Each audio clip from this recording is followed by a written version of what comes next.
Alright, maulang hapon mga kaibigan. This is Channel Reds again and here we are. Nag-iikot na naman tayo po dito po sa lungsod ng Manila again. Actually, napadaan naman po tayo sa 4 dahil papunta po tayo ng Manila City Hall after this ng ating live. Pero ngayon, currently si Yorme nagla-live po at kasama po ang may ipipresent po siyang bagong balita na naman na nangyari kahapon dito po sa lungsod ng Manila. So kalawit system na naman to. Kakalawitin na naman ni Yorme yung mga makukulit. So ngayong hapon mga kaibigan, morning pa pala. Akala ko hapon na kasi maulang hapon talaga at saka medyo makulimlim ang ating panahon at may bagyo. Mga kaibigan, may nadaanan ho ako rito. Isa na naman obstruction sa kalsada. So nasa sa inyo na po yan kung ano po masasabi ninyo. Pero itong ipapakita ko pong isang barangay hall na naman. Ang sabi ko nga, ito yung finding barangay hall dito po sa lungsod ng Maynila. At sure mga kaibigan, ito po siya. Yan. Ito pong barangay hall na ito. So tatawid tayo para makita natin kung bakit naging obstruction po itong barangay hall. Actually mga kaibigan, hindi po natin inaaway o minamasama ang paggawa ng isang barangay hall. Pero mga kaibigan, kung obstruction po, obstruction. Ito ipapakita ko sa inyo. On the first place, ito kalsada, ito Central Island. At the other side mga kaibigan, ayun nakikita nyo, kitang-kita nyo mga kaibigan, yung bangketa. Di ba maayos tingnan, di ba? Malinis, maganda. Sa side na to, merong tent sa kalsada, may nakaparking sa kalsada, may nakaparking sa bangketa, may tindahan sa bangketa. Ang tanong, saan dadaan ang tao?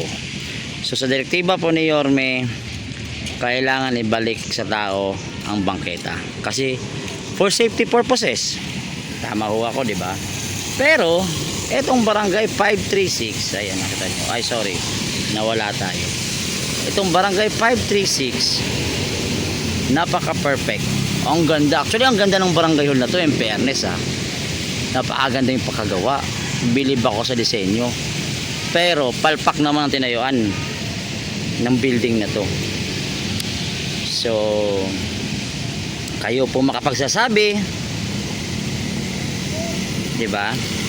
Pero kasi ang masasabi ko lang mga kaibigan, pera kasi ng taong bayan na pinagpatayo rito. Pera, taxpayers po. So dapat po bago siguro tinayo itong building nito, dapat nagtanong din sa sarili, pwede ba natin itayo dyan? Pero on the other half, hindi ko naman minasama ang mga nagpatayo nito. Wala na kasing space dito sa Sampaloc. Kung pagkakalam ko, mahirap kumuha ng space ng mga lupa rito sa Sampaloc. Pero and the other half again, sabi ko nga, tama ba to? Siyempre hindi, diba? Hindi po ito tama. Ayun, so sa direktiba nga ni Yorme, sabi niya kanina ni Yorme na ibabalik sa taong bayan itong bangketa. So ipapakita ko sa ibang side naman tayo pumunta. Papakita ko lang sa inyo. Dito lang po yan sa may Bloomington Street, kanto ng Don Benito Street. Ayan, so ipapakita ko lang sa inyo. Ayan. Ayan. So, di ba? Ito, actually ito obstruction na rin to. I'm not sure kung private to, private ata to. Hindi ko lang sigurado pero papakita ko na lang sa inyo para fair tayo. Ito obstruction na to, tingnan nyo. Sinakop na yung bangketa. Kaninong bahay kaya to? Ayan. Sinakop na po yung bangketa, ginawa na po itong parkingan hanggang dun sa dulo. Nakita niyo. See? Nawala na pong bangketa, inangkin na po yung bangketa, ginawa na pong parking. Kung kanino pong bahay ito, ewan ko sa inyo. Basta ito, ginawa na po itong personal property nila. Ayan, wala kayo nakakapansin nito. Totoo lang, no? Ayan, no? Grabing bakbakan sa Manila, pero ito tingnan mo nakapwesto. So balik tayo dun sa side na yun, Barangay Hall. So ito yung bangketa. Papakita ko sa inyo gaano kalaking bangketa kung makita niyo. Diba? So ganito kalaki yung bangketa. Ganito ang bangketa. See? Ang lapad mga kaibigan, no? Ang laki, tapos biglang may gumanyan. O di ba parang yung katulad dun sa District 3? Parang ganito din yung sistema. See? Mali eh. Ewan ko na lang. So I hope, no? Ay, ano kaya to? So tingnan mo yung kalsada, ginawan din ng lagyan din ng tent, bahay-bahayan, di ba? Oh, ano masasabi niyo mga kaibigan? Ito yung pang finding barangay. Bagong-bago, oh. Parang kasabayan na to sa project ni District 3 na tinibag.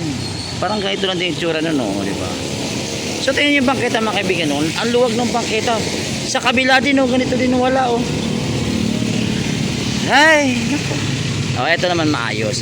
So mga kaibigan, nasa sa inyo po yan. Ano po masasabi nyo, ano po mako-comment niyo sa sistema po nangyayari po dito sa lungsod ng Maynila. So dito po sa area ng Sampaloc, ayan, sa kakadaan po natin sa mga kanto rito, marami tayong kantong nadadaanan, marami tayong mga lugar na nadadaanan. So di ba? So that's it. Magandang hapon, ay magandang tanghali sa inyong lahat.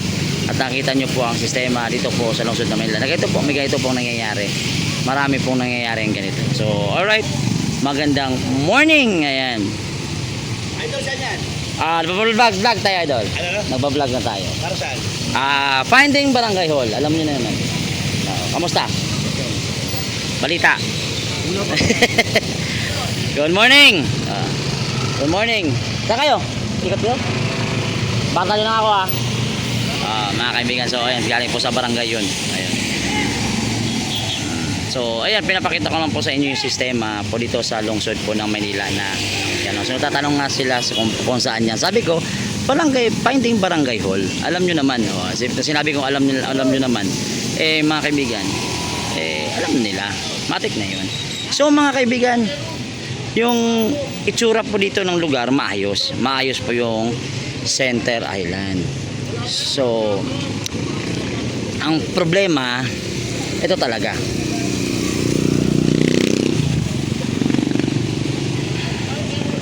so dapat din tinatanggal dito mga parking dito sa totoo lang kasi main road po kasi ito so sayang ng barangay ang ganda, no? I don't know why. Hi, good morning. So I don't know why kung ano po mangyayari dito. Si Yorme po makapag-decide nung sistema nung Barangay Hall. Dito sa kabilang side naman mga kaibigan, makikita mo. Good morning po. Ayan. Hi. Di okay lang. Ayan mga kaibigan, so natatanong si Kuya, akala siguro niya binablog ko yung ano niya. So ayan mga kaibigan, nakita nyo, finding Barangay Hall. Again. So ito po, may mga fire truck din nakapark dito. Pero itong mga fire truck kasi mga kaibigan, baka siguro binibigyan din to ng permits kasi syempre pag may mga emergency, kailangan talaga nilang mag-response as mabilis at sobrang mabilis. Pero yun nga, ang bangketa laging ibalik sa taong bayan. Yung direktiba ni Yorme, klarong-klaro po yung direktiba ni Yorme. Wala naman po sinabing si Yorme na tatanggalin lahat, pero may mga barangay na kailangan imbestigahan kung bakit naitayo yan at bakit ganyan yung sistema na yan. So again, magandang hapon po sa inyong lahat at magandang umaga din sa inyong lahat dahil di ko alam kung hapon na kasi yung tulog ko bitin na bitin talaga. So anyway, nandun si Yorme sa ating live. Morning. Akala kasi nila ni ate papalisin sila. So anyway, ingat po tayo.